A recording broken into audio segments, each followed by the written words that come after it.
May 8, 1942, Pearl Harbor Naval Shipyard. The air tasted of salt and scorched metal. In the shallow waters of Battleship Row, American welders descended into the sunken hull of the USS California, their torches hissing against twisted steel that had lain beneath the Pacific for 5 months.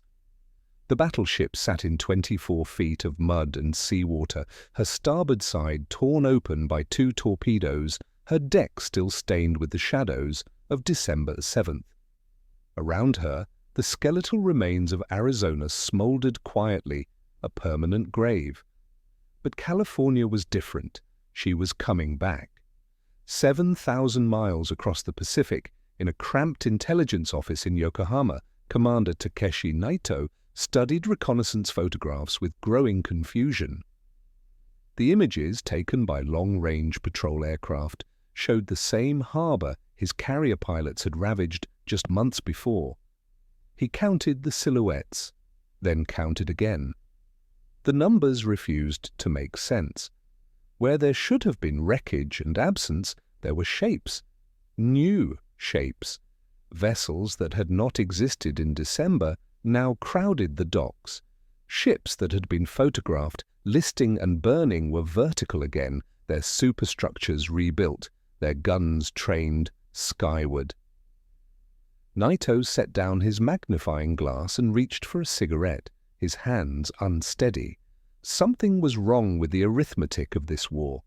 The Imperial Japanese Navy had built its strategy on a foundation of calculated attrition. Their war planners had studied American industrial capacity with the meticulousness of accountants, weighing steel production against shipyard capability, measuring naval construction timelines against the projected length of conflict. The attack on Pearl Harbor had been designed not merely as a tactical strike, but as a strategic amputation, a surgical removal of American naval power that would require years to regenerate. The Japanese Naval General Staff had estimated conservatively a battleship took 3 years to build, a carrier even longer. Damage 8 battleships, sink 4, destroy hundreds of aircraft, and you bought the Empire 18 months, perhaps 2 years, of uncontested dominance in the Pacific. Time enough to fortify a defensive perimeter so vast and deep that America would sue for peace rather than bleed across 10,000 miles of ocean. But by spring of 1942, the photographs told a different story. California, Tennessee, and Maryland, all damaged at Pearl, were not only afloat but under power, moving through the harbor approaches like revenants returning from death. West Virginia, which had taken 7 torpedoes and settled into the harbor mud with a 40-degree list, was upright in dry dock, her wounds dressed in new steel. Pennsylvania, Naito's photos showed, had already returned to sea. The Japanese had sunk or crippled 8 battleships. 6 months later, 6 were operational or nearly so. The mathematics of American recovery defied every projection, every careful calculation made in Tokyo. It was as if the enemy possessed some industrial sorcery, some capacity to regenerate that transcended the known limits of modern warfare. What Commander Naito could not see, what no reconnaissance photograph could capture, was the fever that had seized the American nation in the months after Pearl Harbor. He could not see the shipyards of San Francisco, Seattle, Philadelphia, and Newport News, where construction shifts had tripled, where the night sky glowed orange with the constant blaze of welding arcs.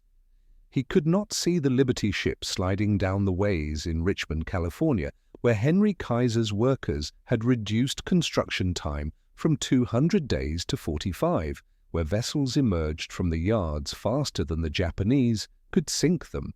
He could not see the women who had left kitchens and classrooms to operate cranes and rivet guns, who built bombers and tanks and warships with a fury born of violated peace. And he certainly could not see the vast, humming machinery of American industrial mobilization, a continent-spanning system of factories, foundries, and rail lines that was only beginning to reach its stride. Japanese intelligence had studied American production capacity before the war. Their analysts knew the numbers, the tonnage of steel, the output of automobile factories, the electrical generating capacity of American industry. But they had made a fatal assumption. They had assumed that a democracy, soft and divided, addicted to comfort and individual liberty, could not transform itself into a war machine. They had assumed that a nation raised on jazz and Hollywood, on 8-hour workdays and labor disputes, would lack the collective discipline to sacrifice. They had assumed that Americans, separated from the war by 2 oceans, would tire of the effort before the tide could turn. Every assumption was proving catastrophically wrong. By the summer of 1942, the United States was producing more war material in a single month than Japan could manufacture in a year.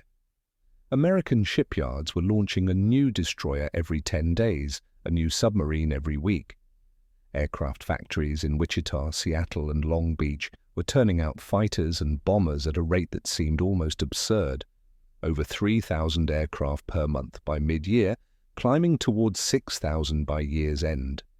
When the Japanese sank the carrier Lexington at the Battle of the Coral Sea in May, they celebrated the elimination of a capital ship that had taken 3 years to build. What they did not know, what they could not have imagined, was that 10 new Essex-class carriers were already under construction in American yards, each one larger and more capable than Lexington, and that within 18 months these carriers would begin arriving in the Pacific at a rate of 1 per month. The divergence was not merely industrial, it was philosophical.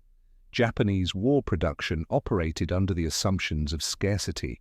Resources were finite, laborers were finite, time was finite. Every ship, every aircraft, every gun was produced with the consciousness that it could not easily be replaced. Japanese pilots trained for years because replacing a skilled aviator took years. Japanese battleships were maintained with obsessive care because building another was unthinkable. The entire apparatus of the imperial war machine was constructed around the principle of conservation. Husband your resources, preserve your strength, make every loss count. America waged a different kind of war. It was a war of abundance, of replacement, of overwhelming material superiority that bordered on the wasteful. When American pilots were shot down, new pilots emerged from training programs that had expanded to graduate thousands per month. When American tanks were destroyed, new tanks rolled off assembly lines that operated around the clock, producing more armor in a week than Germany could manufacture in a month. The American military was discovering a fundamental truth that would define modern warfare. In industrial conflict, the side that can afford to lose and replace will outlast the side that cannot afford to lose at all. Nowhere was this disparity more visible than in the replacement of Pearl Harbor's sunken battleships.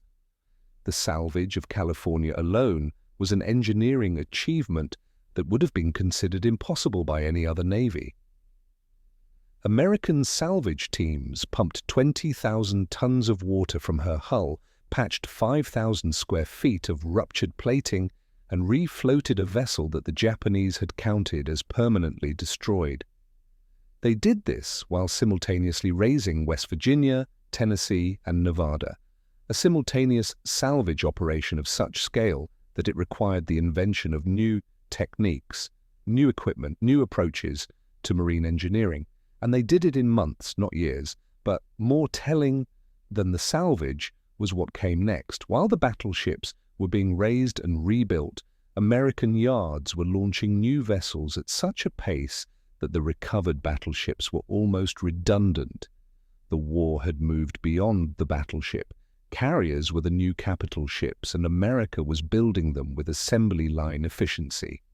When Enterprise limped back to Pearl Harbor in May 1942, her flight deck torn by Japanese bombs at the Battle of Midway, she was repaired and returned to service in 72 hours. Japanese carriers damaged at Midway, Soryu, Kaga, Akagi, Hiryu, sank with their crews, irreplaceable losses that cut the heart from the combined fleet. The asymmetry was stark. America could afford to be hurt. Japan could not.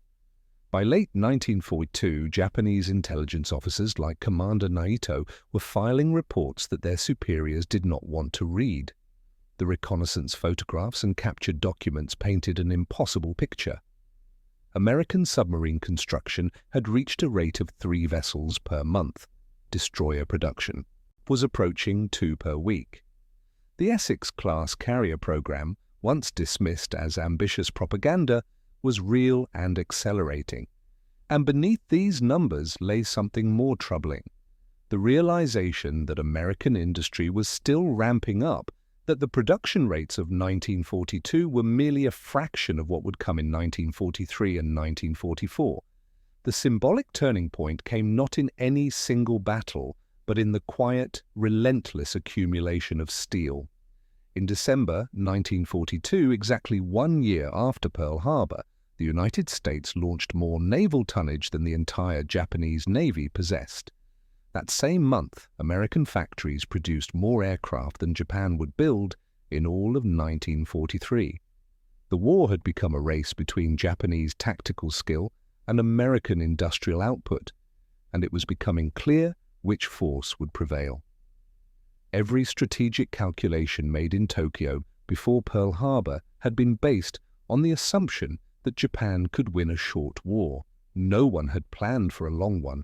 No one had imagined that America could replace, rebuild, and expand so rapidly that Japanese victories became meaningless, absorbed into an endless wave of reinforcements and materiel.